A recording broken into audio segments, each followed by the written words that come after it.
श्री शिवाय नमस्तुभ्यम। हर हर महादेव।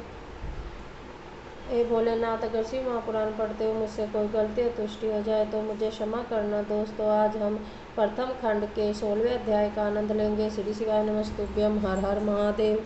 16वां अध्याय। ब्रह्मा जी ने कहा, हे नारद, जब भी गुणनिधि का पिता अपनी पत्नी से पुत्र के विषय में पूछता, वह इसी प्रकार टाल दिया करती। इस प्रकार यज्ञदत्त अपने पुत्र के अवगुणों को न जान सका और वह बहुत दिनों तक इसी प्रकार दुष्कर्म करता रहा। जब उसकी अवस्था 16 वर्ष की हुई तब उसका विवाह कर दिया गया। पत्नी भी पतिव्रता, शीलवती एवं सर्वगुण संपन्न मिली। गुणनिधि को ऐसी पवित्र पतिव्रता पत्नी प्राप्त हुई, फिर भी वह अपनी कुसंगति एवं दुष्कर्मों को न त्याग सका।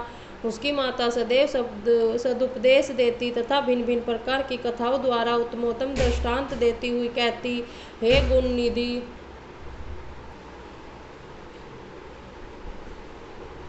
तथा भिन्न भिन्न प्रकार की कथाओं द्वारा उत्तमोत्तम दृष्टांत देती हुई कहती, हे गुणनिधि, तुम्हारी हमारे एकमात्र पुत्र हो, इसलिए इन दुष्कर्मों को त्याग दो। तुम्हारे पिता अत्यंत क्रोधी प्रकृति के हैं। वह अभी तुम्हारे अवगुणों को नहीं जानते, क्योंकि मैंने बहुत पूछने पर भी उन्हें नहीं बताया है, इसलिए तुम अभी तक उससे निर्भय हो। यदि किसी दिन उन्हें इन कर्मों का पता चल गया तो वे मुझे और तुम्हें दोनों को दंड देंगे। इससे यही उत्तम है कि उन्हें पता लग इससे पहले ही तुम कुसंगति को त्याग कर सत्कर्म करो। हे पुत्र, तुम्हारी पत्नी बुद्धिमती, महारूपवती तथा उच्च कुल की है, उसी प्रकार तुम भी गुणवान तथा उच्च कुल के हो। ऐसी पत्नी के साथ सुख से अपना जीवन व्यतीत करो। अपनी स्त्री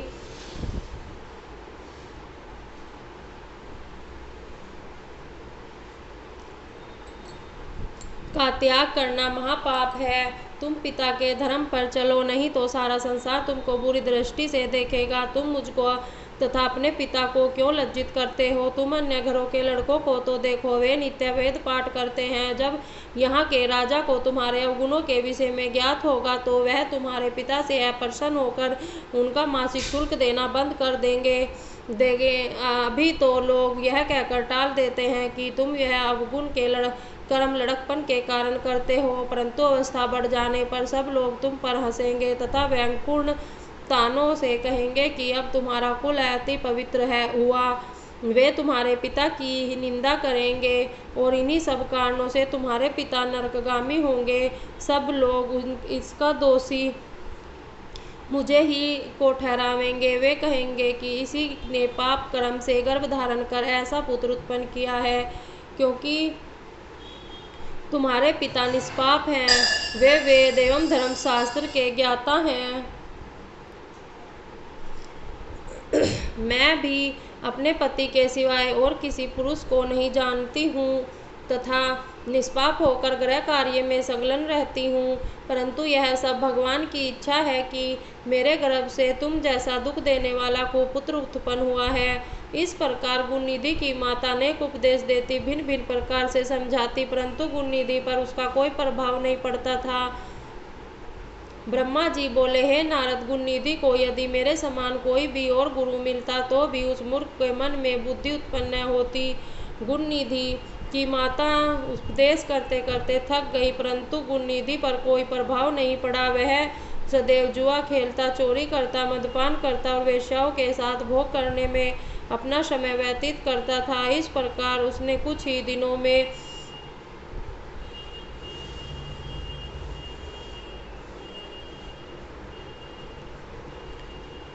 पिता का धन चुराकर जुआ, भोग तथा वेश्याओं पर खर्च कर डाला। इस प्रकार वह निर्धन हो गया। उसके पिता ने जितने बहुमूल्य रत्न एवं उत्तम वस्त्र अपनी विद्या के प्रभाव से राजा के यहाँ से प्राप्त किए थे, उनमें से कुछ भी शेष न बचा।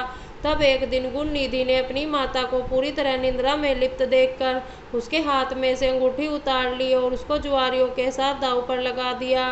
जुआरियों ने उस अंगूठी को भी जीत लिया। एक दिन अकस्मात उसके पिता यज्ञदत्त ने उस अंगूठी को एक जुआरी के पास देखकर पहचान लिया।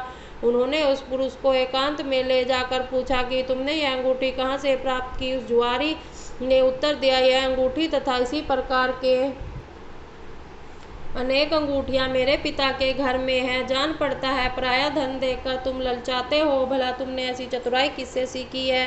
तब यज्ञदत्त ने क्रोधित होकर उससे कहा, अब तुम हंसी छोड़कर तथा छल आदि को त्याग कर इस अंगूठी के विषय में सत्य सत्य बता दो कि तुमने यह अंगूठी कहाँ से प्राप्त की है। मैंने इसे राजा से प्राप्त किया था, अतः तुम इसे नहीं ले सकते। इस प्रकार जब उन्होंने दृढ़ता से जुआरी से पूछा तो उसने सब सत्य बता दिया, सत्य बात उनको बता दी और कहा कि तुम मुझको डराते धमकाते क्यों हो। मैंने कोई चोरी नहीं की है, यही क्या और भी बहुत सी वस्तुएं मैंने तुम्हारे लड़के से जुए में जीती हैं। अनेक रत्न, सोने चांदी के आभूषण, पीतल तांबे आदि के बर्तन जो तुम्हारे घर में थे, हम सब लोगों ने वे सब तुम्हारे लड़के से जीत लिए हैं। वह केवल जुआ ही नहीं खेलता अपितु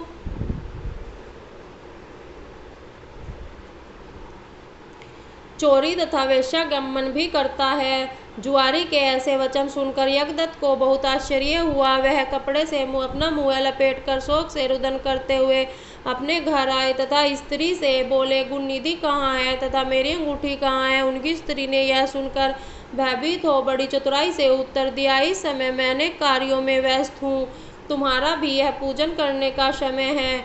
मुझे तुम्हारे प्रेमी अतिथियों का भोजन बनाना है। मैंने अंगूठी को किसी स्थान पर रख दिया है, परंतु इस समय स्मरण नहीं है। जिस समय मैं इन कार्यों से अवकाश पाऊंगी उस समय तुम्हारी अंगूठी खोज कर दे दूंगी। यज्ञदत्त यह सुनकर क्रोधित हो बोले, हे कुपुत्र की माँ,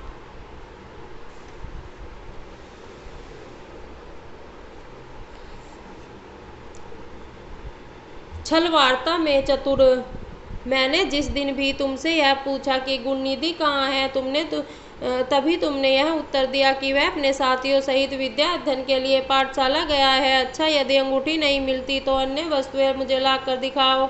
अब तुम पुत्र के मोह को त्याग दो, क्योंकि कुपुत्र किसी का प्रकार का सुख नहीं पहुंचा सकता। अब मेरी इच्छा बिना पुत्र के रहने की है, मुझे ऐसी संतान की आवश्यकता नहीं है। अब तुमको यही उचित है कि हाथ में कुश एवं जल लेकर लड़के के नाम की तिलांजलि छोड़ो। तब तक मैं यह न कर लूँगा, तब तक भोजन ग्रहण नहीं करूँगा। गुणनिधि की माता अपने स्वामी के ऐसे वचन सुनकर उनके चरणों पर गिर पड़ी तथा क्षमा प्रार्थना करने लगी। कुछ देर पश्चात यज्ञदत्त का क्रोध कम हो गया। श्री शिवाय नमस्तुभ्यं। हर हर महादेव।